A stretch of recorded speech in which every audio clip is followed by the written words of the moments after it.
All right, so read chapter 14 of Shiloh. Last time we got together, we are on chapter 15. This is the last chapter of the book, but I'm going to pull a mean one. Remember me, right? I like to leave you hanging a little bit, and chapter 15 is a really long chapter, so I'm splitting it into two pieces. We're going to read the first part of chapter 15 for today, and you're going to finish chapter 15 next time. So enjoy the first part of chapter 14 and the first part of chapter 15. The rest of chapter 15 will be the next day. This chapter, we're going to find out he made a deal with Judd. But remember, this is Judd. So sometimes deals with Judd don't work out the way we want them to.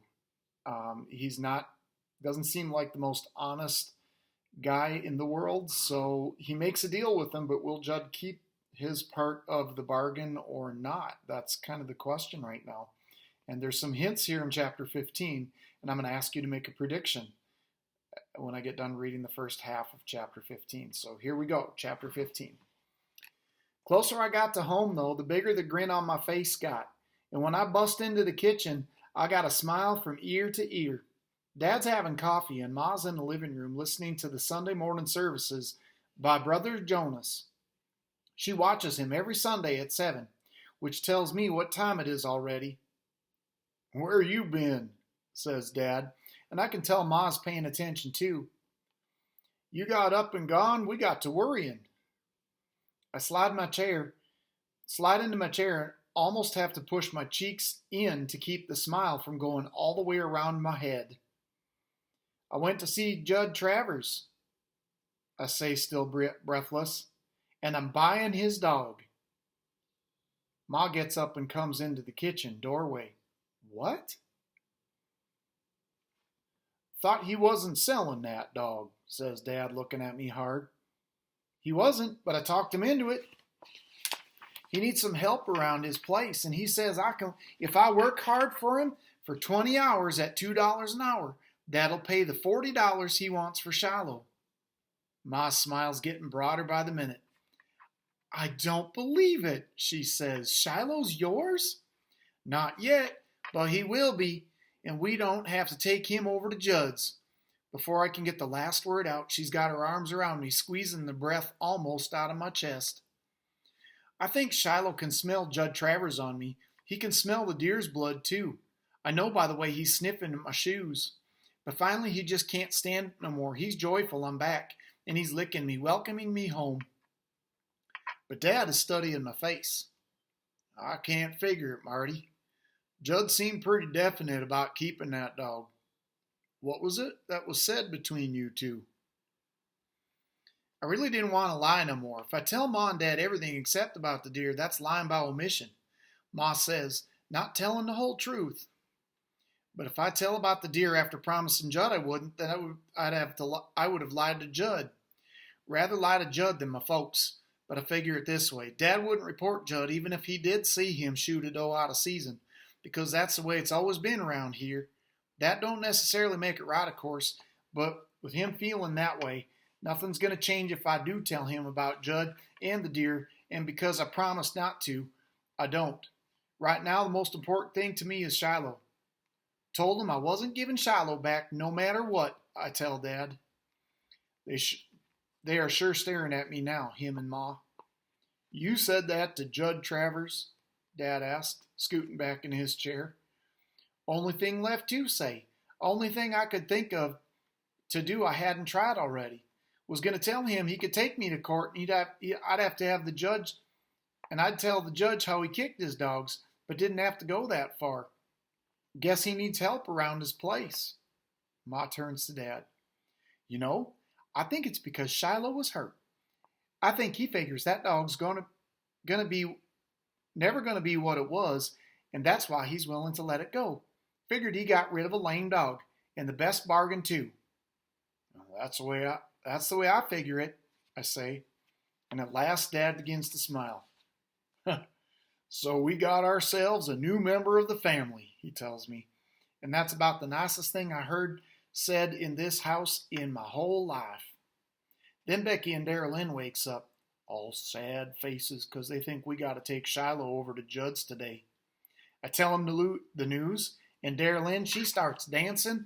Becky joins in, whirling herself around, and then Shiloh smiling his dog smile.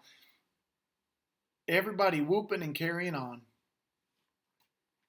Ma turns off the TV and makes waffles with a big pat of margarine in the center of each one and hot homemade brown sugar syrup filling the plates. She even makes a waffle for Shiloh. We're going to make that dog sick if we're not careful. Now all we got to worry about is how we can afford to feed him as well as ourselves, Dad says finally. But there's food enough for the body and food for the spirit, and Shiloh, sure enough, feeds our spirits. We about pet Shiloh to death. Every time he turns around, someone's got a hand on him somewheres. I take him out for his first gentle run since he been hurt. And once up on the hill, him running free, the good feeling inside me grows bigger and bigger, and I have to let it out. I hunch up my shoulders and go, hee-yoo! Shiloh jumps and looks at me. Hee-yoo! I say again, out of sheer joy and jubilation, the way they do back in church. And suddenly Shiloh joins in with a bark, a pitiful kind of bark, like he's got to be taught how now, but it's a bark, and he's learning. Only a bit of sadness left in me is for that deer. Wondering, too, about whose business it is when someone breaks the law. Wonder if Dad wouldn't never tell on Judd no matter what he done, but bet he wouldn't. Bet he would. There's got to be times that what one person does is everybody else's business. Monday afternoon at 3 o'clock, I'm waiting on Judd's porch when he pulls up. All his dogs is chained out to the side of the house, and they get to barking like crazy. I don't try to get near him, because a chained dog can be a mean dog. I've already restacked Judd's woodpile, but he wants me to do it again. Put the big pieces here and the little ones there. He's looking mean and grumpy, like maybe he's disgusted with himself for letting me have that dog so easy. When I finish the woodpile, Judd hands me the hoe. See that garden? I nod. See that corn? I want the dirt chopped up so fine I can sift it through my fingers, he tells me. Now I can see what he's getting at. He's going to make it so there's no way I can please him. I'll put in my 20 hours and he'll tell me my work wasn't no good, that he wants his dog back. I hoe the corn till I got blisters on both hands, sweat pouring down my back. Wish I could do my work in the early morning before the sun's so fierce, but I don't complain. Take off my t-shirt finally and wrap it around my head to keep the sweat out of my eyes. And I keep on. Shoulders so red I know they're going to hurt the next morning. Worse than anything at all. In the dew. The next afternoon, Judd sets me to scrubbing down the sides of his trailer and his porch, shining up the windows, raking the yard. He sits on a folding chair in the shade, drinking a cold beer. Don't offer me nothing, even water. I hate him more than the devil. My mouth is so dry it feels like fur. Third day, though, he puts out a quart jar of water for me when I go to pick his beans. I bend over them rows so long, dropping the beans into a bucket, I think I'm going to be bent for life. When I'm through, Judd sort of motions me to the porch like I could sit there if I want to drink my water. It's the first kind of thing we've seen Judd do. I almost fall onto that porch, glad to be in the shade. Looks like you got yourself some blisters, he says. I'm okay, I tell him, and I take another long drink. How's Shiloh? He asks. First time he's called the dog by that name. He's doing fine. Still got a limp, but he eats good. Judd lifts his beer to his lips. Would have been a good hunting dog if I could have just kept him round the home, he says. The other dogs, they never run off. I think about that a while. Well, I say finally, each one's different. That's the truth. Kick one, he goes under the porch for an hour. Kick another, he goes off, don't come back. I'm trying my best to think what to say to that. Like how come he has to kick them at all? Then I figure nobody likes to be preached at, no matter how much he needs it. Least of all Judd Travers, who is 30 years old if he's a day. Some dogs, it just makes them mean when you kick them, I say finally. Other dogs, it makes them scared. Shiloh just got scared. I never beat my dogs with a stick, Judd goes on. Never did that in my life.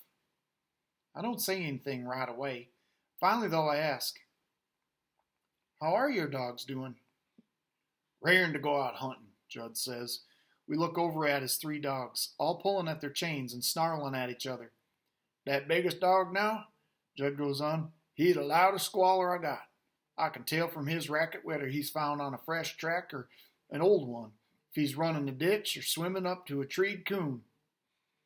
That's pretty good, I say. Littlest one, he's nothing but a little trashy dog. He'll run down most anything except what I'm after. Hope the others will learn him something. And the middle dog, well, she gives a lot of mouth too. Even barks at dead trees. The dogs are fighting now, and Judd throws his beer can at him. You all shut up, he yells. Hush up! The can hits the biggest dog and they all scatter. Don't much like being chained, Judd says. Guess nobody would, I tell him.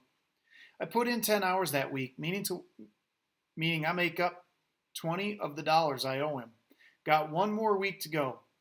When I leave of an afternoon at Judd's, Shiloh goes with me just so far.